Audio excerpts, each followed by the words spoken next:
Well, good afternoon, everybody. Thanks for joining us here on this Friday. The first football Friday of the year is 2 weeks away. And that means a week from this Monday, it is game week, and I am ready for some football.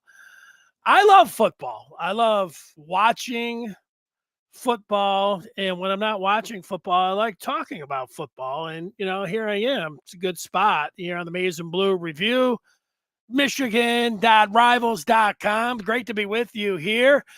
Coming up, we'll talk with a former Michigan running back, and can't wait to bring him in. We'll connect coming up momentarily with Jamie Morris. Elsewhere, we will have a quick question of the day. That's coming your way in 18 minutes from right now. We'll have that question of the day for you. It is about Michigan football, and we'll look for your feedback. If you're somebody that's watching this show live, we'll get that question out to you, and then we'll see where you're at with that query. We have the second edition of the Hype Train. That's right. Yeah, season's rolling right up, and we do have the second edition of the Hype Train. That is coming up as well for you, get you wherever you're going on this Friday. It is great to have you with us. You want to know what's going on with practice. You want to know what's going on with recruiting, additions, subtractions, the transfer portal. Well, that's why you join the Maize and Blue Review today. Go to michigan.rivals.com. We tell you it's a great time right now as we get ready, about 2 weeks to go before the season, with things that are going on with practice and the team and everything else. It's the way to go. And what we say to you, give us a shot. We think you will like what you see. All right, let's connect with Jamie Morris, the former Michigan running back who we have with us. And here he is. Jamie, great to see you. I saw you this week over in the football office, and I wonder what was going on over there. It was good to see you, man. How's it going? It was good to see you, Dennis. It was a long time. And you know what? It's always good to see old friends and everything like that. But, just trying to sneak in and get a little peeky, see at what's going on down at football. You hear some things, and look, former players are allowed at practice, and I try to keep myself up to speed on who's doing what, and I try not to divulge everything that I saw, but I saw some good football. I did see some good football. Yeah, well, they're a pretty good team, I would imagine. You look over there and you see a lot of good things when it comes to Michigan. And, the Big Ten Network was just in last week. And, I took a lot of different things away from what those guys had to say. But the one thing that I was looking forward to the most, you asked that question, you're looking forward to everything. But the number one thing was I wanted to see Blake Corum look like the old Blake Corum. And I heard Jake Butt was encouraged from what he saw, a guy that had a bunch of knee surgeries. And I heard Jim Harbaugh say he looked bigger, stronger, and faster. So, that was all good news talking about number two for the Wolverines. How about that? I was encouraged from what I saw. I was very encouraged from what I saw. Looked like a bigger, stronger Blake Corum. Did not have anything around his knee or anything that I could see. So seems like he's not wearing a brace or anything, but seems like he's getting around nice. He's getting around real good. So, it's encouraging to see him like that. If you were Sharon Moore, first-year offensive coordinator, and what Michigan has done the last 2 years, the success they've had, and a lot of it has to do with running the ball. Are you just keep doing what's working? You changing things up a little bit, kind of put your stamp on it. If you're the guy calling the plays now, how would you go about that? Well, I know that Sharon knows what they can do. Michigan's proved what they can do. They can, and what I call it bully ball. They just take the ball and they just jam it down. We're coming this way and see if you can stop us. But now, when you have a 5-star quarterback, and he won 13 straight games for you last year. He did what you asked him to do. It's time to it's time to let him showcase what he has too. And these receivers, I mean, you lost. Sure, you lost your leading receiver, but you got some guys, Roman Wilson, who everybody talks about. He looks like a beast in the weight room now. You got Cornelius Johnson, who who after that Ohio State game has all the confidence in the world. You got some young Tyler Morris, who him and JJ have a synergy. When you hear JJ speak, I mean, look, you got some guys that can go get the ball. And from what I saw, everybody talks about Michigan can't stretch the field. Oh, they can stretch the field. You best believe they can stretch the field. And these young men are ready to show what they can do. So they were stretching it a little bit. That's nice to hear. Now, it's weird because we're fast forwarding all the way to the end of the season. Like, why would Michigan want to change anything up when the bully ball works so well to win the Big Ten twice and everything else? But people say, well, what about when you get to the college football playoff? And if you have to go up against Georgia, and we know to beat Georgia, are you going to be able to bully Georgia or Alabama or whoever else would be over there that you play? So working on some things along the way to get there. But it seems like they've embraced that because they know that the kind of team that they have. Mm-hmm. And so it's no like, hey, we got a disrespect card. They're thinking about, even though they have to think about September the 2nd and all the other games, we know that, but they are thinking about somewhere in the back of their mind that they also want to be able to feature some other things if they do get back to where they want to be. Well, you got to remember what happened at Indiana. Indiana, you don't want it to ever happen the way it happened. Mike Hart having that terrible lapse and falling down and having a convulsion, and it just took Donovan and Blake out of that game completely, which they couldn't run the ball. If you think about it, they couldn't run the ball because their running backs were freaking out because their position coach was they weren't sure what was happening to their position coach. Well, if you remember, they gave the ball to JJ that day. And JJ had his first 300-yard game, if you think about that. So did they give the keys to JJ? Yeah. And he drove it pretty good that day. So all I'm saying to you is you're going to need the passing game as much as you're going to need the running game this year because everybody knows what you're doing. Everybody's figured it out. Everybody thinks they've figured it out. They're going to come up on the line of scrimmage and stop the run. That's what they're going to try to do. If you watch the TCU game, that's what TCU did. They did a lot of zone run blitzes to stop the run. And it kind of stymied us a little bit. But then all of a sudden, JJ woke up and he was airing it out to Roman Wilson. He was airing it out to everybody. I mean, he did some things. And yeah, he made some mistakes. But you know what? You live and learn from those mistakes. And I think if they take the idea. Now, I'm not crazy. You don't want to go 50-50. Sure. I'm going, if we can go 45-55, Dennis, that's even that. I mean, you got to take what the defense gives you eventually. And if they're gonna load up on that line of scrimmage, 8 men, 9 men in the box, why not go over the top and take advantage of what you have? You have a guy with a live arm, and you have some guys that are hungry to go get the ball. Yeah, why not? And, JJ got better as the year went along. Mm-hmm. I think about Ohio State, and then, he's put on some weight. He's more confident. He should be. And if he was able to put the ball on Roman Wilson a couple times last year, I don't think we'd be talking about like, Michigan doesn't have this dangerous downfield passing game. I wanted to ask you about Mike Hart. Is Mike Hart, when I see him and when I hear him talking as a coach, he seems like like for the fans, he's got a big smile, $1 million smile and everything, but he seems like a real no-nonsense coach, especially when he's talking about my guys are going to block.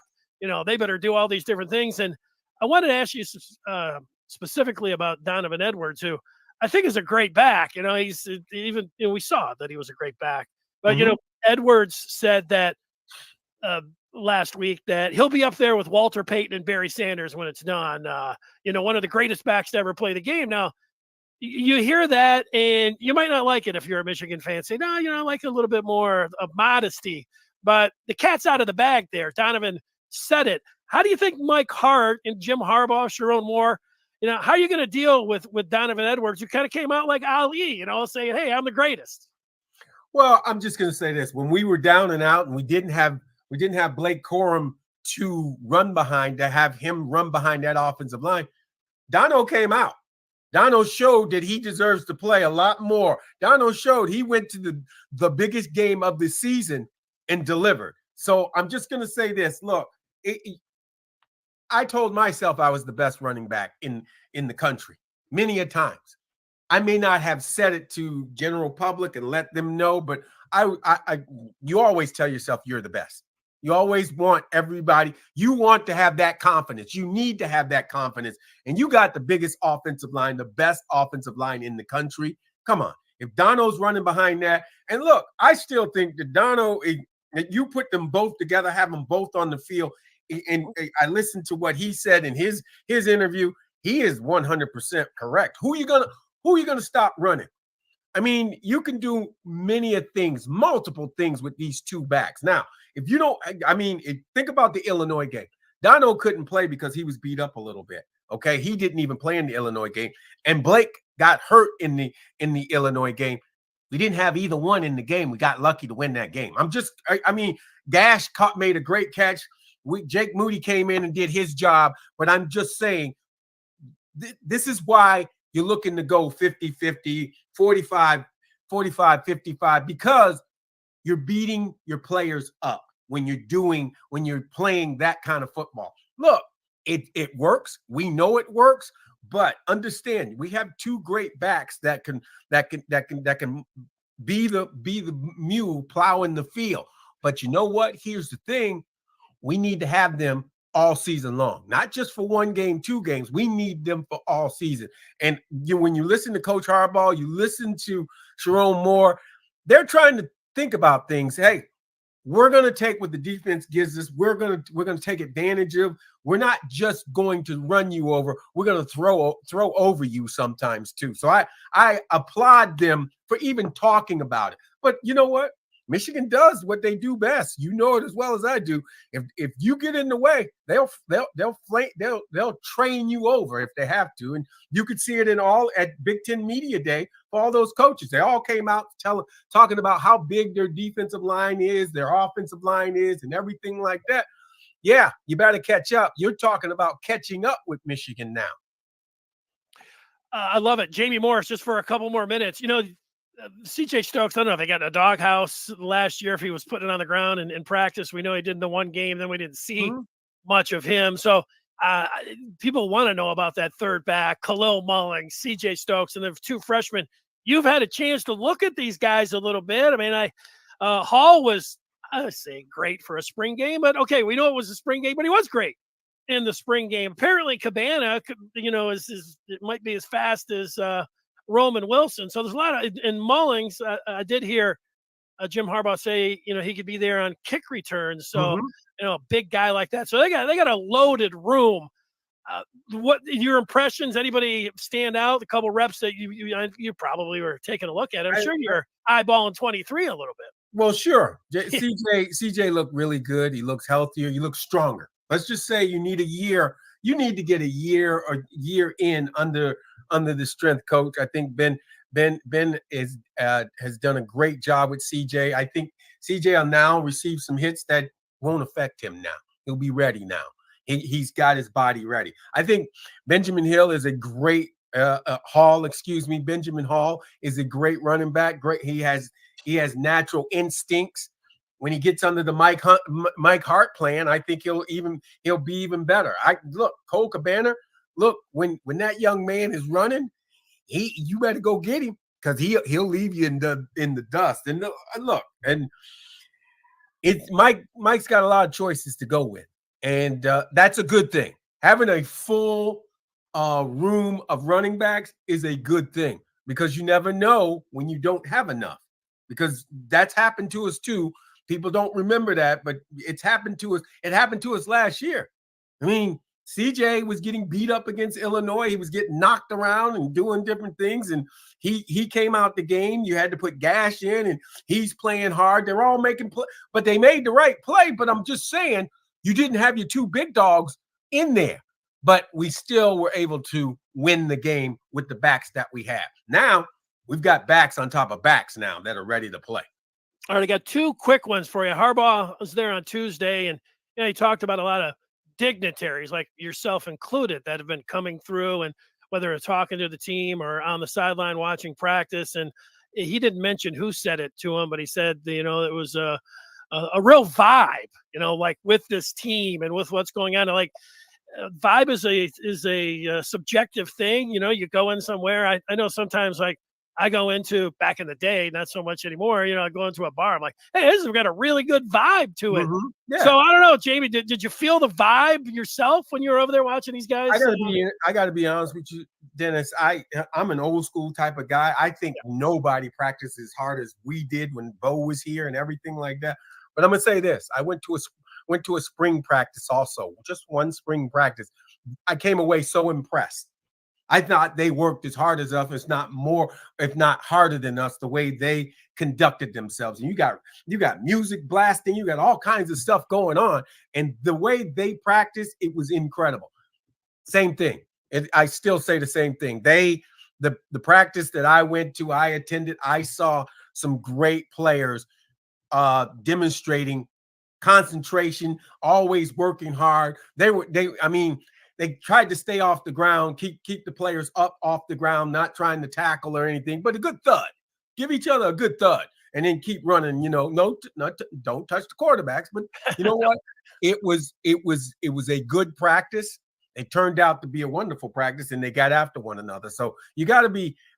They keep doing. They're piling them up. They're piling good practices up. You got to be impressed with these young men. The thing about it is, and it rings true in their ears. Everybody thinks it's arrogant and everything. Like, no, they're not done yet because they haven't accomplished what they set forth for themselves.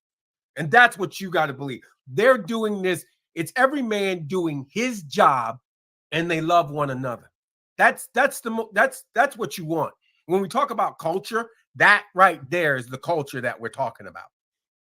Yeah, and my final question is, they got a lot of different guys. Probably come up with a half dozen, maybe a dozen guys that you would pick that would maybe be selected captain. And I heard Harbaugh say that, they give a sticker out for the enthusiasm unknown to mankind, and Chris Jenkins got one, and Blake Corum, a freshman tight end as well. Now, back in the day, you're a former Michigan captain. I'm guessing, Jamie, your personality, people are watching you, listen to you, they know you. You probably would have got one of those stickers yourself.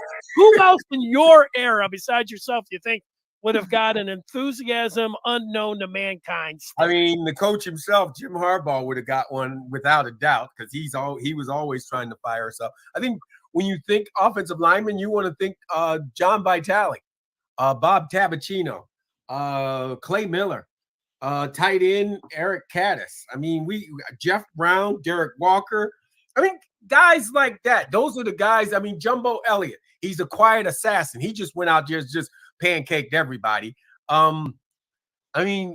Gerald White from in the backfield, Thomas Wilshire. I tell people this all the time. Thomas Wilshire, here's how he got me ready as a freshman. So when I got a chance to play as a freshman, he had me knowing the plays and everything like that. So look, you go back and you talk about, again, we talk about relationships and different things like that. It's incredible to see what this team is doing. It's like these guys you could take that team and take it back to the 1980s, the 1990s, those years that we say when you hear the older guys saying they're pretty good, but they couldn't play in our day.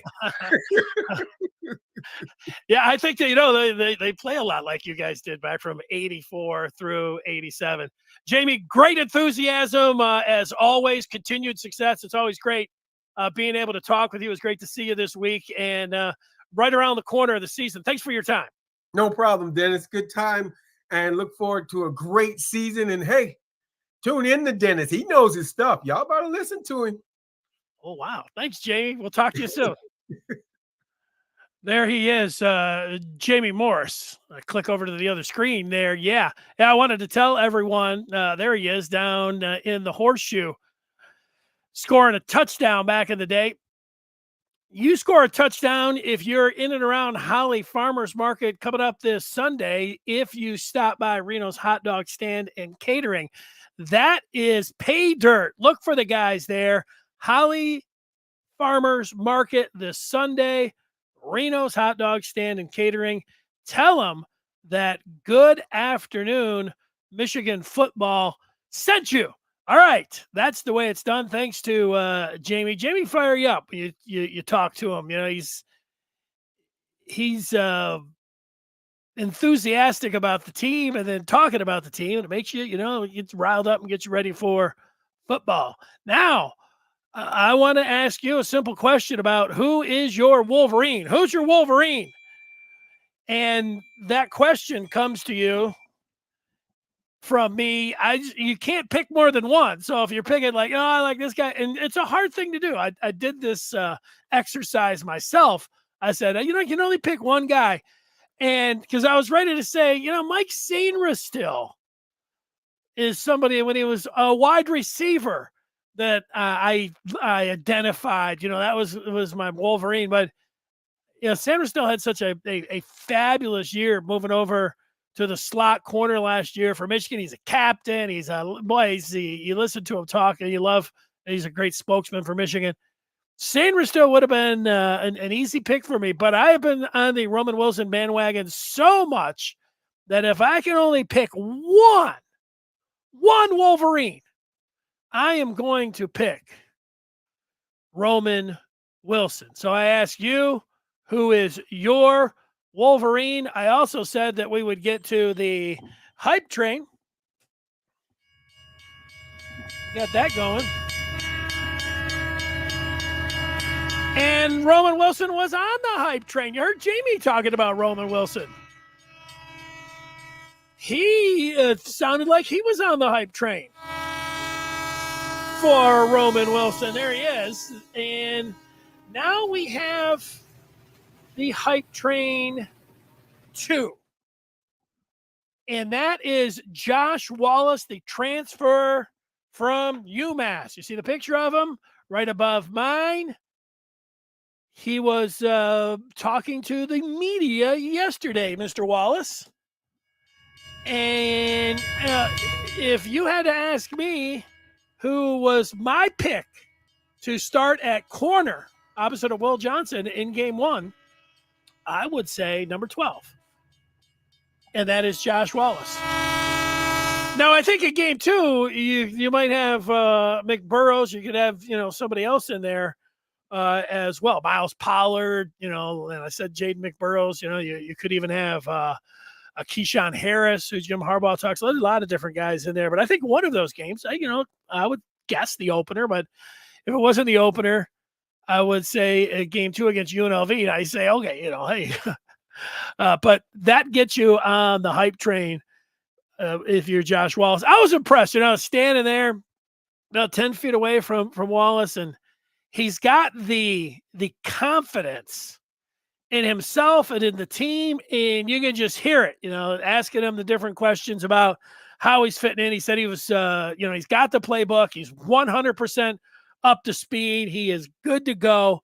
And just tell him, man, he's ready to get out there, whatever. Marvin Harrison Jr., let's go. Woo! Marvin Harrison Jr. So, Josh Wallace could be that corner opposite of Will Johnson. One of you could say actually the biggest question that you might want answered on September the 2nd. I'm here answering it, saying that I think it's going to be Wallace in that opener. And not so bad when you think about the experience that Josh Wallace has. There have been plenty of 2-time captains at Michigan, not a ton of them, but there have been some. I don't know. Josh Wallace, a 3-time captain at UMass, and he has 34 career starts. So he would be the most experienced corner, obviously, out there with that many caps, that many starts in college football. And I think myself the front runner right now. It's hard not to be a little bit biased when you go down to the football building and then they bring Josh Wallace out and they're just going to bring Josh Wallace out. If he's not in the mix, they're going to start one of those first 2 games? Probably not. And then you hear him talk, you're like, man, this kid's confident. Oh, he's up to speed. Everything he's saying. Yeah, he sounded like he was ready to go coming up on September the 2nd. So that is my pick for Hype Train number 2. All right, let's get some of your feedback here. We'll see who people's favorite, who's their Wolverine. I guess that is their, going to be their favorite when I ask it like that. Let's see here. Roy is going with the whole defensive line. So that didn't work because I was just looking for one specific player. And, people like the interview with JMO. Mark is making a prediction about Amarian Walker that he will 100% start by the Penn State game. He thinks it's impossible for Harbaugh and Minter. He thinks it's impossible that they were wrong about the ceiling and the best and failed to get some basics locked down. He'll be able to do that in 4 or 5 games. He's a little banged up right now, so maybe that could hold him back. It's like the Halley's Comet. Every 72 years, it comes around on this show and it shows up. Hadley has made the chat, and it just gives you a smile. You're getting close to football season when Hadley comes in and is watching the show live or listening. I think he listens to the podcast, and then he comes in every once in a while, and his Wolverine is also Roman Wilson, ready for a breakout year, says Hadley. At least 15 to 20 TDs and 1,000 yards. Now, wait a second. I am the conductor of the hype train for Roman Wilson. If Roman Wilson scores 20 touchdowns and has over 1,000 yards receiving, woo! That really is some hype there, Hadley. Wow. Man. Matthew, I think a lot of people are thinking just like you are. And, I think Richard, if I had to guess, I think Richard's Wolverine is Blake Corum, but he just joined in. We're looking to see who is your Wolverine. Wolverine fan 2, it's Ernest Hausman. Oh, now he wants him on the hype train. Run and hit. He has mentioned, I'll put him in there and think about maybe Monday it'll be Ernest Hausman that could be on the hype train. D Originals Wolverine for this year, Kojo. Mark's meanwhile, Michigan Mark says he's a daily ray of sunshine, and Hadley's comet comes around 17 years. Richard will not pick. He will not pick a unit. He will not pick a side of the ball. He will vote for everyone because he's a team guy. Okay, all right, we get it. I get it. We're there. Meanwhile, Matthew, this is a nice pick. Jalen Harrell is Matthew's pick. Although I heard Harbaugh calling him Harrell a bunch of times this year, but so I'm going to have to check there on the pronunciation. I think Jim usually gets that right. So maybe I have been getting it wrong.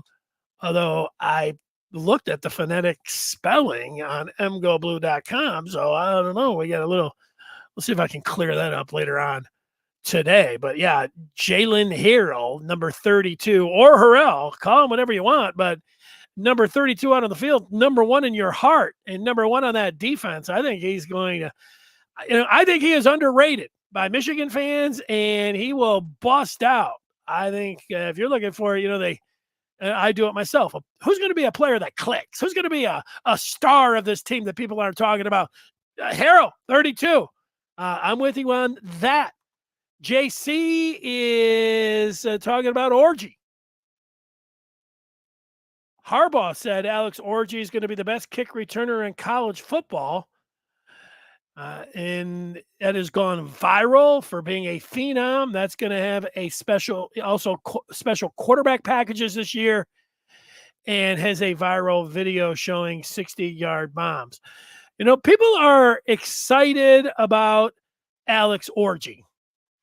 It is, the thing is, you got J.J. McCarthy, the best quarterback in the Big Ten and one of the best quarterbacks in the country. So getting snaps at quarterback, maybe in these first 3 games, we will see. But, you could say, hey, Jack Tuttle's going to be the first guy in when they want to get somebody some work in these first 3 games. You could say, nah, Davis Warren is my guy. I don't know. Like, you could come to the plate making a claim that either of those guys would be the first ones. And then you could say, hey, you know what? I'm going to pick Alex Orgy. Harbaugh's talking about him being the greatest return guy ever. We know that he's tough to bring down. He's built like a blank brick house. Let's see him out there. Maybe it'll be Orgy who will be the guy that would be number 2 there. Mark, the ray of sunshine, is going with big Kenneth Grant and declaring if he plays well, it's going to be the Natty. Doug K. Hood is moving up and looks like he will play. People keep talking about Jaden Hood. It was one of the players, I think it was Michael Barrett, who said, hey, Jaden Hood, he's had a great spring and he's had a great fall. And then Harbaugh mentioned him as well. So, yeah, Hood is on the move on the depth chart. Justin is saying cherish this season. I don't know about this last part where you're saying it feels like the last dance. Think about the last dances. They had 5 championships before that, and then they had the last dance. I'm not ready for any last dances yet, but yeah, cherish the season. There's nothing wrong with that. Richard, Cole Cabana. That's right. You've mentioned Cole. If there's one player that you've mentioned, it is Cole Cabana. And Rob finishes up saying Orgy is a luxury. Hey, nothing wrong with having some luxury. All right. I'm off to Ann Arbor. They got some player availability. I'm heading down for the 3rd time this week, man. I hadn't been anywhere in 3 years. Now 3 times in 1 week.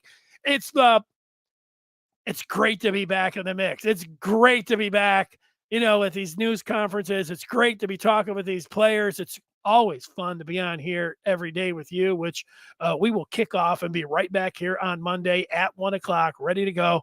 Thanks so much for watching this show. Thanks for those 5-star reviews and those comments and hitting the like button on YouTube. Subscribe and do all those things, and we can keep this thing rolling. And I don't want to say we've made it. Some bug flying in front of me. I don't want to say we've made it yet, but we do feel like. It feels like, you just peek around a week from Monday being game week and everything else. So everybody have a great weekend, and I'll talk with you on Monday. Goodbye.